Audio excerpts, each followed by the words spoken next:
एक साल के अंदर आप लोग अमेरिका यहाँ पर 100% पहुंच सकते हो अगर आप लोग। खैर स्टूडेंट वीजा अगर आप लोग अप्लाई करते हैं तो क्या उसके बेस पे आप अमेरिका में सेटल हो सकते हैं। अब यार बहुत से लोग बोलते हैं मैं एक्टर हूँ, मैं मॉडल हूँ, स्पोर्ट्स पर्सन हूँ, क्रिकेट वगैरह खेलते हैं, क्या मैं अमेरिका आ सकता हूँ। Hi guys, welcome back to the channel. कैसे हैं आप सभी लोग। काफी वक्त के बाद वीडियो बनाई जा रही है स्पेशल टॉपिक पर। कमेंट भर भर के आते हैं भाई अमेरिका आना है मुझे और सेटल होना है। अब हम लोग इस वीडियो में बात करेंगे यार कौन से ऐसे वीजा है जो आप अप्लाई कर सकते हैं फिलहाल अभी इंडिया से और आप अमेरिका पहुंच सकते हैं और सेटल भी हो सकते हैं। यस दूसरी चीज ये कि टूरिस्ट वीजा को स्टेटस चेंज करके आप यहाँ रुक के काम कैसे कर सकते हैं, आगे वीडियो में देखना, बहुत इंपॉर्टेंट इन्फॉर्मेशन है। दूसरी बात ये है कि चलो आपको वीजा मिल गया, आप किसी भी कैटेगरी से आप यहाँ पर आ गए, राइट। तो अमेरिका में बहुत सारी इंपॉर्टेंट चीजें होती है जो माइंड में रखनी होती है आने से पहले, आने के बाद। और उसमें one of the top list में जो आता है वो है आपका क्रेडिट हिस्ट्री। यहाँ पर क्रेडिट के बेस पे सब कुछ होता है, आपका घर एवरीथिंग, राइट। और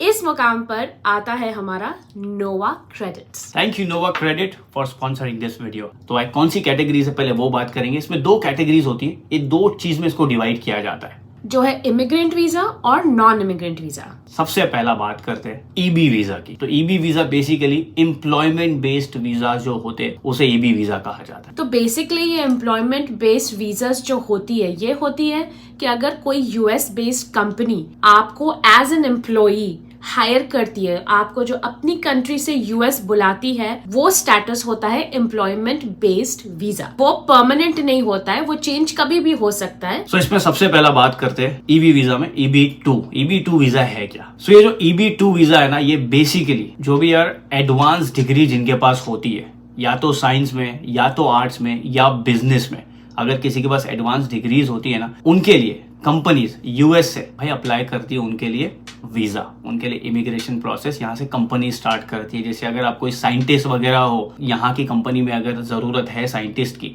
तो फिर वो लोग आपके लिए वीजा अप्लाई कर सकते हैं। तो ये एक तरीका हो गया। और ये वीजा मिलने के लिए सिंपली आपके पास कंपनी का एक ऑफर लेटर होना चाहिए, सिंपली आपके पास एक जॉब होनी चाहिए हायर डिग्री क्वालिफिकेशन के साथ में, राइट। तो ये हुआ EB2।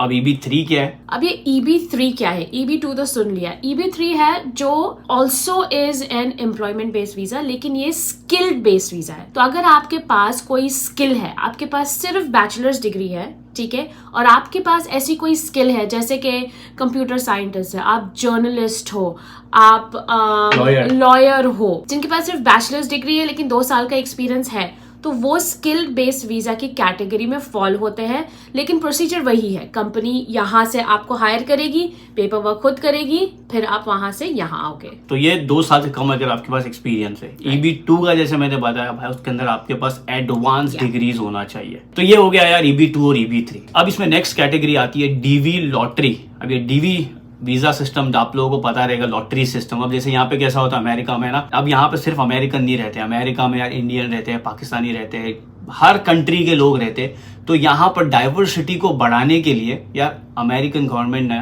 एक DV लॉटरी करके वीजा निकाली, जिसमें नेपाल से सबसे ज्यादा लोग आते हैं। फिलहाल इंडिया से भी आते थे, लेकिन कैसा होता है ना, हर साल का ना एक कोटा रहता है। जैसे सपोज इंडिया को मिल जाएगा भाई, इंडिया से ना 50,000 वीजा हम लोग इशू करेंगे DV लॉटरी में 1 साल के। तो कैसा होता है, कोटा होता है। वो कोटा अगर आपको जानना है कि भाई इंडिया का कोटा फुल हो गया नहीं हो, तो फिर ऑफिशियल वेबसाइट है, और डिस्क्रिप्शन में लिंक डाल दूंगा मैं USCIS की, उनकी ऑफिशियल वेबसाइट पे आप जाओगे तो आपको पता चलेगा कि यार इंडिया का भी कोटा फुल हुआ है नहीं हुआ। बिकॉज हर साल का कोटा एक स्पेसिफिक मंथ में वो लोग वहां से निकालते हैं कि यार 2023 में इतने वीजा देंगे इंडिया वालों को। तो बीच में 2019 से लेकर 2021-22 तक के ना पूरे फुल थे इंडिया के। मतलब DV लॉटरी ना इंडिया वालों को मिल ही नहीं रहा था, बिकॉज आबादी हमारी इतनी है और इतने सारे लोग अप्लाई करते हैं। लेकिन 2023 से रिलीफ हुआ है, तो अगर आप लोग उनकी ऑफिशियल वेबसाइट पे जाएंगे तो आपको पता चलेगा। तो बेसिकली ये लॉटरी सिस्टम होता है, आप उसमें अप्लाई करते हो, जैसा लॉटरी उठाते ना वैसा वो लोग नाम उठाते, उसके हिसाब से वो लोग आपको वीजा देते।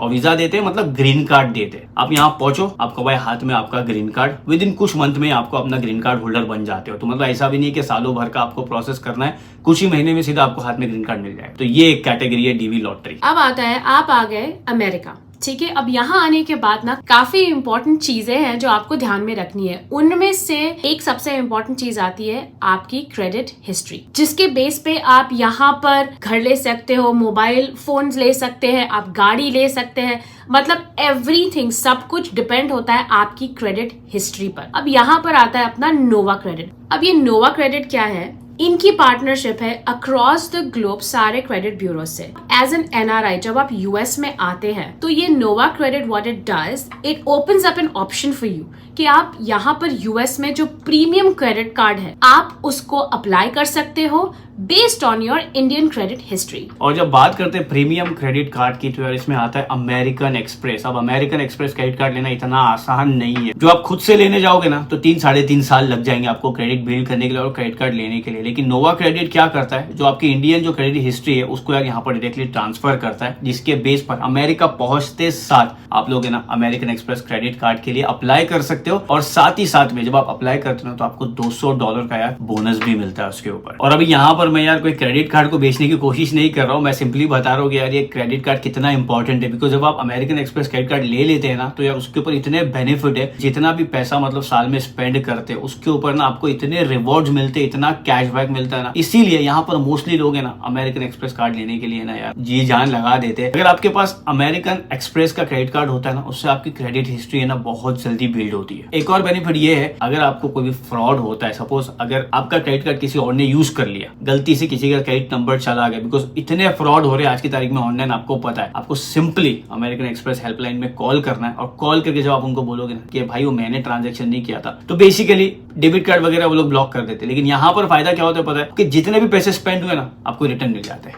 ये फायदा है एक प्रीमियम क्रेडिट कार्ड होने का। तो ये आप अप्लाई कर सकते हैं नोवा क्रेडिट के थ्रू। अब ये हो गई क्रेडिट कार्ड की बात जो बहुत इंपॉर्टेंट है। एक दूसरी उससे भी ज्यादा इंपॉर्टेंट है एज अ वुमेन जो है सेलफोन। यहाँ पर जो है वेराइजन वायरलेस करके कंपनी है जो यूएस की बेस्ट नेटवर्क है, इट्स द बेस्ट। उनके प्लान्स भी बहुत अमेजिंग होते हैं एंड पूरे यूएस में आप चले जाओ it's going to work perfectly. तो नोवा क्रेडिट का एक और बेनिफिट ये है कि आपको वेराइजन का फोन प्लान मिल सकता है। अब हमेशा लोग सोचते हैं कि लाइक यूएस में सब लोगों के पास लेटेस्ट आईफोन्स वगैरह कैसे आ जाते हैं, लेटेस्ट सैमसंग वगैरह कैसे आ जाते हैं। तो ये बेनिफिट होता है जब आप वेराइजन के साथ सर्विस लोगे ना तो आपको 0 डाउन पेमेंट में आपको फोन मिल जाएगा और आपको बहुत ही अफोर्डेबल ईएमआई प्लान पे। तो आप मंथली उसको धीरे धीरे आप पे करते रहो, फोन यूज करो, you are good to go. बिल्कुल से सामने से बिल्कुल पैसे देने की जरूरत नहीं है, ना फोन की, ना अपफ्रंट डाउन पेमेंट है, कुछ भी नहीं है। एंड 36 मंथ बिलिंग साइकिल में यार आप लोग ईएमआई भर सकते हो। वेराइजन का ये भी एक फायदा। और आपके पास ऑब्वियसली जब आप यहाँ पर आओगे तो आपको मोबाइल की जरूरत पड़ेगी, बिल्कुल नेटवर्क की जरूरत पड़ेगी, सिम कार्ड की जरूरत पड़ेगी। लोग पूछते हैं सिम कार्ड कहाँ से मिलेगा, तो नोवा क्रेडिट के थ्रू आप ये भी अप्लाई कर सकते हैं। आप सिम कार्ड वगैरह के लिए भी अप्लाई कर सकते हैं। और नोवा क्रेडिट की बेस्ट पार्ट पता है क्या है, ये जो सर्विसेज ये लोग एक ही प्लेटफॉर्म पे ये सारी सर्विसेज प्रोवाइड कर रहे हैं ना,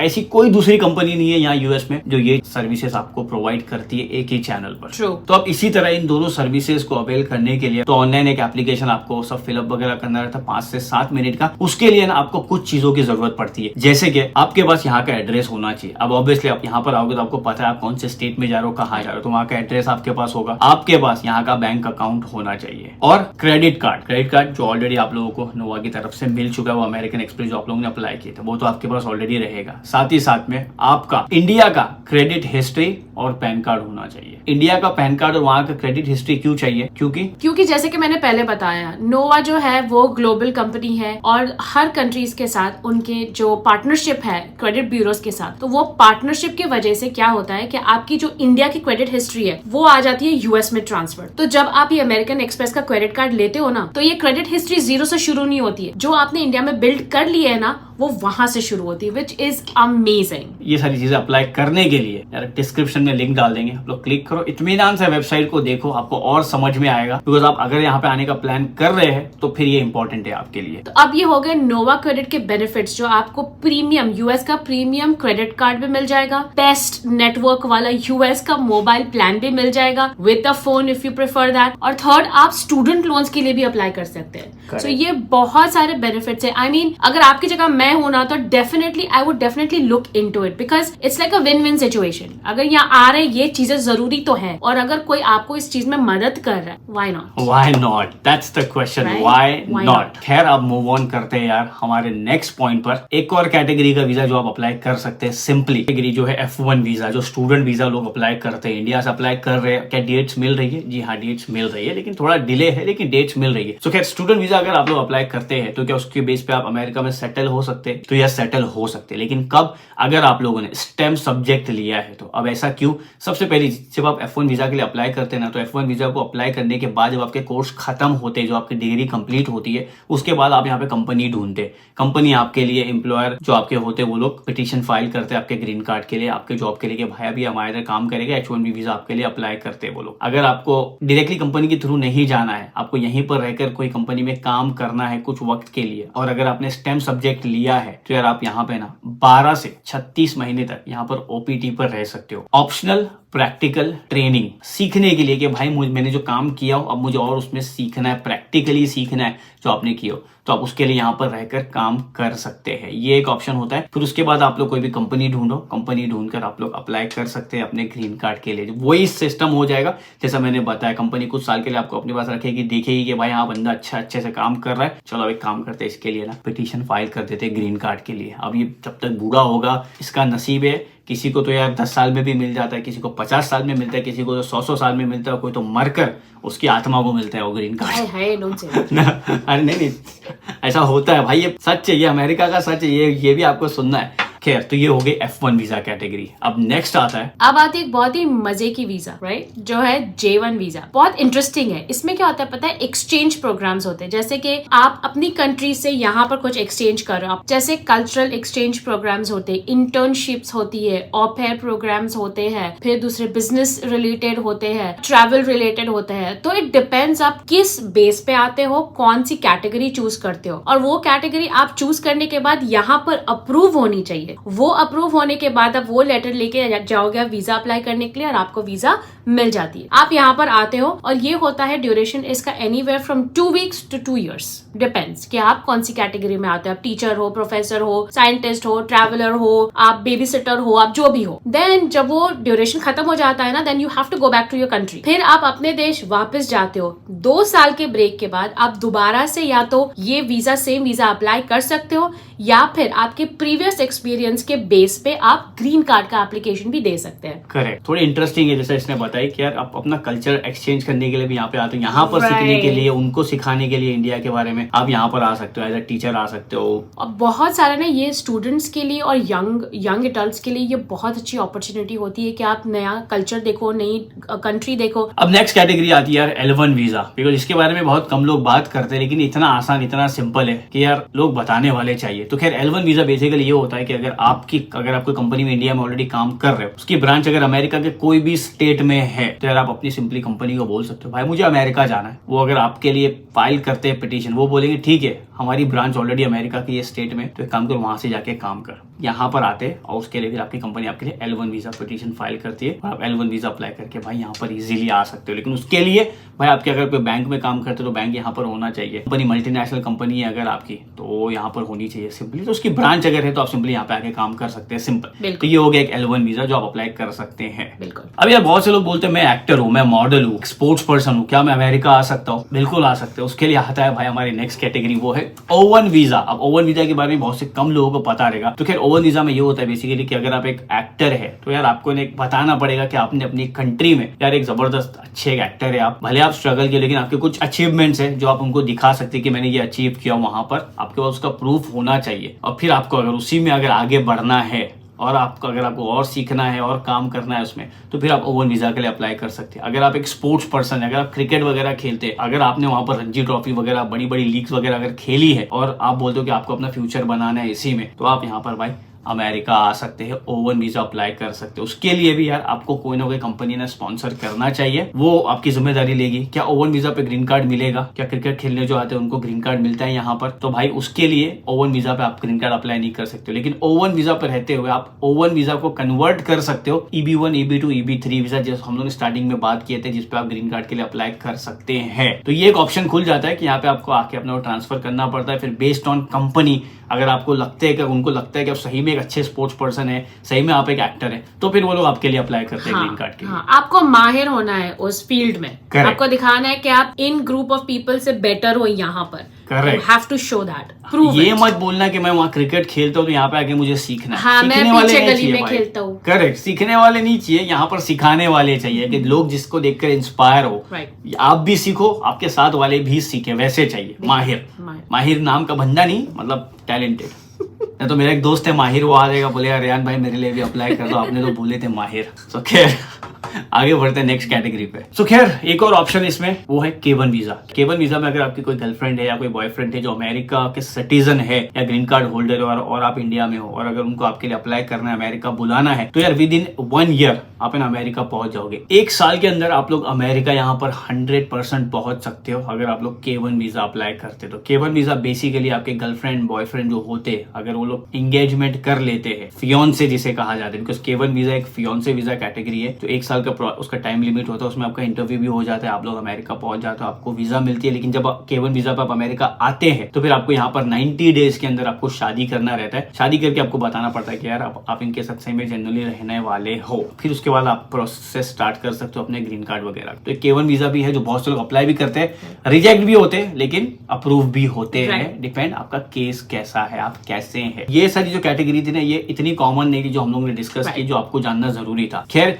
इसमें कुछ कैटेगरीज ऐसी भी जैसे फैमिली बेस्ड, जिसके बारे में ना हम लोग तफसील में एक ना प्रॉपर वीडियो बनाएंगे कि फैमिली बेस्ड में कौन किसके लिए अप्लाई कर सकता है। बिल्कुल, किसका चाचा का बेटा किसकी खाला के बेटे के लिए अप्लाई कर सकता है, किसके मामा का लड़का किसके लिए अप्लाई कर सकता है, किसी के करेक्ट, किसके फुप्पा किसके बेटे के लिए कर सकते हो। वो सारी चीजें ना एक फैमिली बेस्ड में अपन एक वीडियो बनाएंगे। अगर कमेंट आपके आएंगे और जो भी अगर हमारे से मिस हो गया ना, तो फिर वो कमेंट सेक्शन आपके लिए बनाया यूट्यूब ने, हमारे लिए नहीं बनाया। हमारे लिए कब? हमारे लिए पढ़ने के लिए बनाया, आपके लिए टाइप करने के लिए बनाया। नोवा क्रेडिट भूलना मत, रिमाइंड करा रहे हैं, बिल्कुल मत भूलना। आई स्वेयर टू गॉड, ये इतना अमेजिंग ऑप्शन है। आई विश हमारे लिए होता या हमें पता होता उस टाइम पे, हमें नहीं पता था। It's a win win thing.